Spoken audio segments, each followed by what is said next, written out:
Fala, mulherada abençoada, dia 63 do nosso devocional, e o nosso tema hoje é sem condenação. É o último devocional dessa parte de Forte na Graça.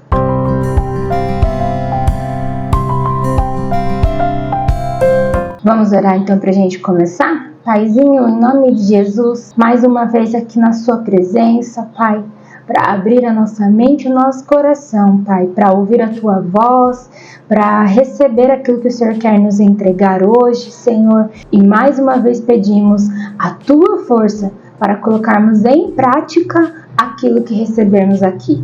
Em nome de Jesus, amém. E o nosso texto base hoje está lá em João 8:11. Ela respondeu: Ninguém, Senhor. Então Jesus disse: Também eu não a condeno. Vá e não peque mais. No devocional diz assim: Declarou Jesus: Eu também não a condeno. Agora vá e abandone sua vida de pecado. Essas são as palavras que nosso Senhor fala a mulheres obviamente culpadas. Infelizmente, a ofensiva mais malévola de Satanás contra as filhas de Eva é com frequência lançada sob o disfarce de religião. Em João 8, vemos de modo claro a crueldade da lei e da religião, bem como a beleza da misericórdia e do amor de Deus. Vamos visitar essa cena juntas e talvez vê-la sob uma luz diferente. Na penumbra do início da manhã, uma grande multidão espera para ouvir um jovem rabino chamado Jesus. Jesus é tão diferente. Quando ele fala, você ouve as palavras de Deus Pai. Ao primeiro brilho do amanhecer, Jesus aparece com seus discípulos. Após saudar alguns na multidão, ele se senta para ensinar. Eles ouvem atentamente, o coração apegando-se a cada palavra. Mas há um tumulto no horizonte. À revelia de Jesus e seus discípulos, outro grupo se aproxima. As vozes raivosas e as formas sombrias estão lutando com alguém. São os líderes religiosos arrastando uma mulher desgrenhada, que agarra um remanescente de pano, tentando esconder a nudez. Está óbvio que ela foi arrastada de uma cama de vergonha. O homem, no entanto, não está à vista. Eles dizem a Jesus: Mestre, esta mulher foi surpreendida em ato de adultério. Na lei, Moisés nos ordena apedrejar tais mulheres. E o Senhor, o que diz? João 8, 4 e 5. O que Jesus dirá a tal mulher? A princípio, ele não está disposto a olhar para ela ou a responder-lhes. Ele se inclina e escreve no pó. Em seguida, fala apenas aos acusadores, desafiando aquele que não tem pecado a jogar a primeira pedra. Um por um, eles saem até que fiquem só Jesus, a multidão e a mulher obviamente culpada. Mesmo não tendo pecado, Jesus recusou-se a jogar uma pedra naquela mulher. Somente ele é o reto justo, que veio para salvá-la e não condená-la. Jesus fica calado até que todos os acusadores tenham ido. Então, Jesus pôs-se em pé e perguntou-lhe: Mulher, onde estão eles? Ninguém a condenou? Ninguém, Senhor, disse ela. Declarou Jesus: Eu também não a condeno. Agora vá e abandone sua vida de pecado. João 8, 10 e 11. Ela levanta a cabeça e encontra o olhar dele. Naqueles olhos, ela vê perdão, amor e até dor. Ela não é mais filha da morte e das trevas, mas da vida e da luz. Quando a serpente arrasta nossa vergonha e nos acusa, nós podemos olhar para aqueles mesmos olhos e saber que Jesus não nos condena. Sua misericórdia nos defende e sua graça nos diz que podemos ir e não pecar mais. Então, começamos pela primeira frase dela, que, na verdade, já o título já falou comigo. Vocês já sabem, né? A gente vem falando sobre isso aqui há um bom tempo.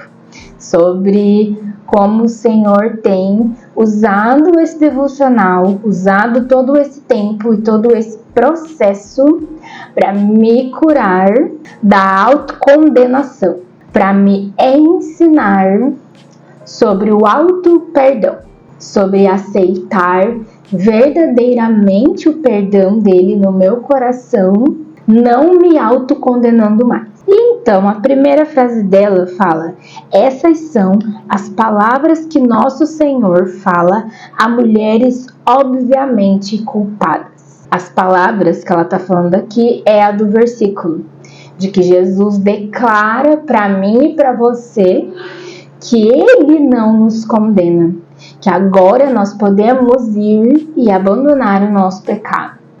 Ou seja, agora você está perdoada e você está livre de toda a acusação, livre de toda a condenação.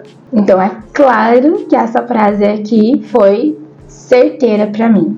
E aí então, passa para um outro ponto que eu quero comentar, que foi uma lembrança que veio à minha mente de algum pastor ou alguém que comentou, não vou lembrar agora, minha memória é péssima para isso, para lembrar de pessoas, páginas, nomes em específico que falaram alguma coisa. O que me marca é o que a pessoa falou, não quem falou, mas enfim, sobre quando Jesus se inclina e escreve no pó, enquanto todos os fariseus ali estão, condenando aquela mulher. Quando ele se inclina, fala lá na palavra, e ele começa a riscar no chão, então deduz, como ela coloca aqui, ele se inclina e escreve no pó. Ouvi uma teoria, porque certeza ninguém tem, porque senão a própria palavra falaria o que Jesus escreveu, mas a teoria é de que ele começou a escrever ali o pecado daquelas pessoas, dos que estavam acusando a mulher.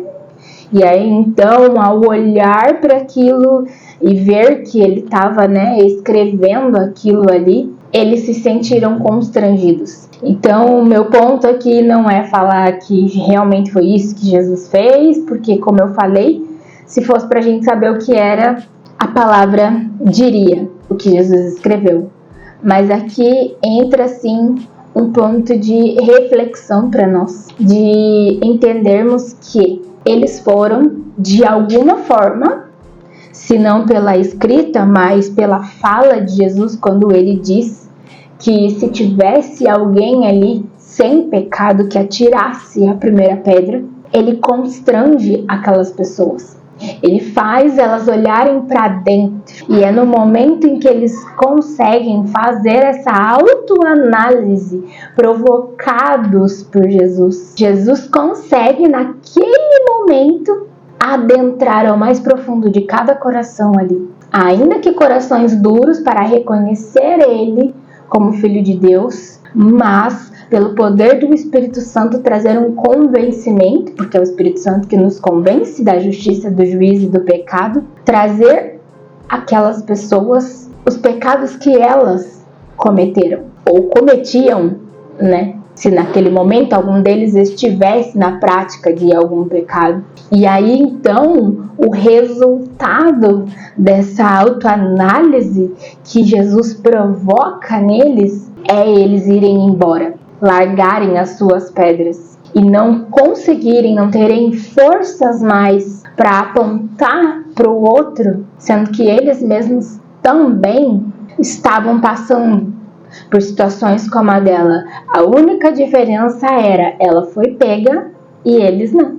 O pecado dela foi exposto e os deles não. Mas aí, quando Jesus leva eles a se tocarem de que o que importa é que Deus está vendo. Não importa se o outro não está vendo o pecado que está sendo cometido, se está escondido, que era o caso deles. Deus estava vendo. E Deus, que é o justo juiz, é quem teria todo o poder de condenar ou de livrar, tanto eles quanto a mulher. E é exatamente isso que fala aqui sobre Jesus.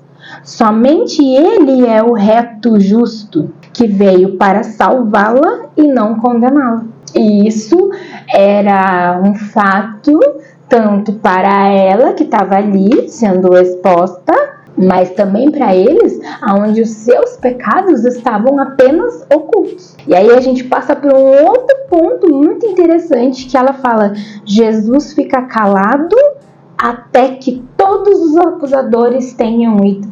E aqui me veio algo espiritual, na verdade. Porque o que é essa autocondenação que eu sempre falo aqui, né? Que é o que eu acabo fazendo comigo. Jesus já me perdoou, mas eu fico ali. Você não devia ter feito isso. Por que que você fez? Você não devia ter feito. E eu fico ali me culpando. Para mim, essa frase aqui remete ao espiritual no sentido de: até que eu decida calar as vozes de acusação, Jesus fica calado até que todos os acusadores tenham ido. Até que eu tome posição espiritual de declarar a palavra: nenhuma condenação há para aqueles que estão em Cristo Jesus. Joyce, nenhuma condenação há para você porque você está em Cristo Jesus. Joyce, Jesus declara que ele não te condena e ele te ordena para ir, para seguir em frente e não pecar mais. Quando eu tomo esse posicionamento de declarar a palavra de Deus sobre a minha vida a respeito dessa autocondenação, a respeito dessas acusações que ficam vindo na minha mente, né? Porque quem acusa é o inimigo. Então é a voz do inimigo na minha mente o tempo todo me acusando. Você não devia ter feito isso, porque você pecou contra Deus, porque você fez errado. Nossa, que tipo de cristão é você? Nossa, porque você falou tal coisa.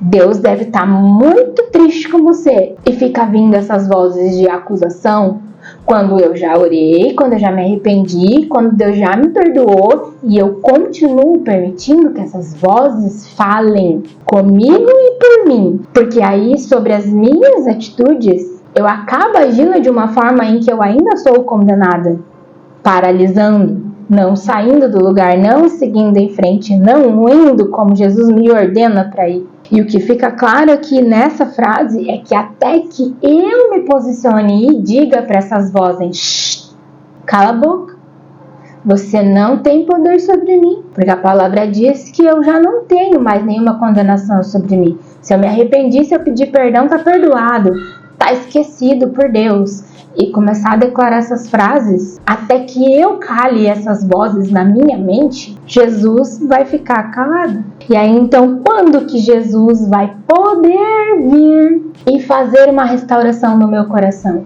E limpar o meu coração? E tirar todo o peso de culpa? Quando eu calar essas vozes. Quando aí eu ouvir, eu decidir, eu tomar um posicionamento espiritual de ouvir a voz de Jesus, que vai falar para mim como falou para essa mulher: aonde estão os teus acusadores? Aonde estão essas vozes que ficam te acusando? Elas não estão mais aí na sua mente. Você calou essas vozes, declarando a palavra de Deus. Você mandou essas vozes embora. Então agora você pode ouvir a minha voz e eu posso falar com todo o meu amor, perdão e até mesmo dor, porque eu sinto dor quando você sente dor. Então agora eu posso falar para você, porque agora, aí ela fala aqui, ela levanta a cabeça e encontra o olhar dele. Naqueles olhos ela vê perdão, amor e até dor. Agora que eu tomei posição, calei as vozes de acusação na minha mente, eu posso claramente então ouvir a voz de Jesus. Eu posso olhar nos olhos dele espiritualmente e ver que nos olhos dele há tudo isso para mim: perdão, amor e dor. Uma declaração dele de que eu sei o que você está sentindo, eu sei o que se passa dentro de você, mas agora vamos abandonar essa dor juntos? Aí ele me convida para abandonar isso. Ele me convida para ser livre. E aí ela fala ali Ela não é mais filha da morte e das trevas, mas da vida e da luz. E aí eu entendo que agora eu sou filha, liberta, tão amada por Ele, ao ponto de receber a graça, aquilo que eu não mereço, mas Ele me dá. Quando a serpente arrasta a nossa vergonha e nos acusa, nós podemos olhar para aqueles mesmos olhos e saber que Jesus não nos condena. Aqui eu entendo que ela está falando sobre todas as próximas vezes que isso vier a acontecer. Então, a partir de agora, todas as vezes que a acusação, depois de eu já ter feito todo o processo a respeito do perdão, ter me arrependido, ter pedido perdão ao Senhor e ter recebido do perdão dele, essa acusação da serpente, do inimigo, que tenta me arrastar para ficar presa nisso, não vai ter mais poder sobre mim. Porque todas essas vezes eu vou poder olhar nos mesmos olhos de Jesus e saber que Ele não me condena. E aí ela fala por último assim: sua misericórdia nos defende e sua graça nos diz que podemos ir. Aqui, claramente nessa frase, e sua graça nos diz que podemos ir, a tradução para mim é: finalmente você pode ser livre.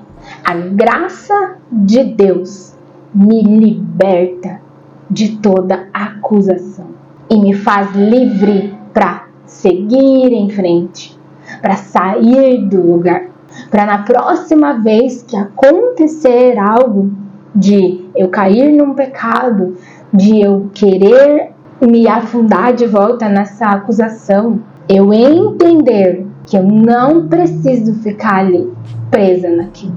A graça dele me faz livre para ir, para seguir em frente, para continuar andando, para dar passos e não para ficar paralisada mais. E assim, todo o entendimento do que o Espírito Santo está falando comigo, eu declaro que você também receba para a sua vida, para alguma situação em que você se sinta hoje presa nessa autocondenação, para alguma área ou alguma situação na sua vida em que você acha que para você não tem perdão. Por mais que você tenha se arrependido, por mais que você tenha orado, por mais que você tenha pedido do perdão do Senhor, ou seja, Ele já atendeu sua oração, já te perdoou, já te liberou, mas você continua presa nisso assim como eu.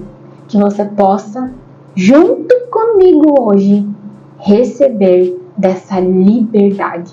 E assim, não teremos mais nenhuma condenação sobre nós. Amém? Vamos fazer a oração então do nosso devocional? Senhor, obrigada por nos defender quando não conseguimos defender a nós mesmas. Obrigada por nos salvar em vez de nos condenar. Vamos repetir a nossa frase do dia? Eu sou forte quando deixo o Salvador me defender diante do acusador. E então levanto-me da minha vergonha. Vamos orar então por esse tema? Paizinho, em nome de Jesus, que a partir de hoje, Senhor, nós possamos ter em nosso coração e principalmente no mundo espiritual a certeza, Pai, de que Jesus declara para nós essas palavras, de que Ele não nos condena e de que Ele nos diz para irmos e não pecarmos mais, que nós podemos seguir em frente agora, Pai.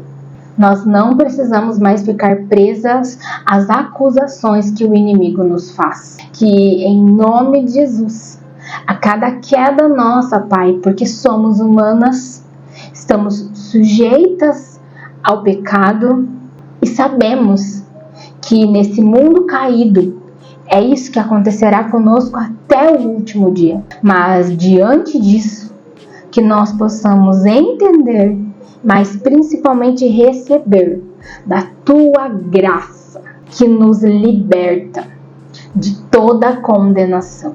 Que nós possamos, Senhor, silenciar toda voz de acusação nas nossas mentes quando vierem, declarando a tua palavra, Senhor, declarando a verdade que lá está escrita sobre nós, sobre quem nós somos, sobre aquilo que Jesus fez por nós. Que nós possamos declarar essas palavras, Pai, para calar todas as vozes do inimigo na nossa mente de acusação. E assim, Senhor, quando nós tomarmos esse posicionamento espiritual, quando diante dessa situação nós nos posicionarmos como guerreiras com a espada na mão, que é a tua palavra, e nós usarmos com sabedoria a tua espada para contra-atacar os pensamentos de acusação do inimigo, nós possamos então ouvir a voz de Jesus nos dizendo que já nos perdoou, que não nos condena e que agora somos livres em Ti, Senhor, para seguirmos com a nossa vida. Que nós possamos, Senhor, levantar a nossa cabeça diante disso. Que toda vez, Senhor, que nós cairmos, mas corrermos para os Teus braços, pedindo, Senhor, o Teu perdão, nos arrependendo verdadeiramente de todo o coração e recebendo desse Seu perdão, Pai, nós possamos olhar nos olhos de Jesus e saber que nesse olhar há para nós perdão, amor e dor da compaixão que o Senhor Jesus sente por nós. E que todas as vezes em que isso acontecer, nós possamos nos lembrar de que esses olhos estão sempre disponíveis para nós o encontrarmos e sabermos que Jesus não nos condena. Que em nome de Jesus nós tenhamos consciência de que a partir desse momento nós não somos mais filhas das trevas e da morte. Nós somos filhas da vida e da luz que há em Jesus. E que nós possamos então receber de todo o coração e com o entendimento e sabedoria dos céus a sua misericórdia que nos defende e a sua graça que nos diz que podemos ir e não pecarmos mais. Em nome de Jesus, é o que nós te agradecemos, Senhor, por dar a nós esse favor imerecido. Em nome de Jesus, amém. Então agora você pode ficar com louvor para encerrar esse seu momento com o Senhor. Deus abençoe e até amanhã, se Deus quiser. Tchau.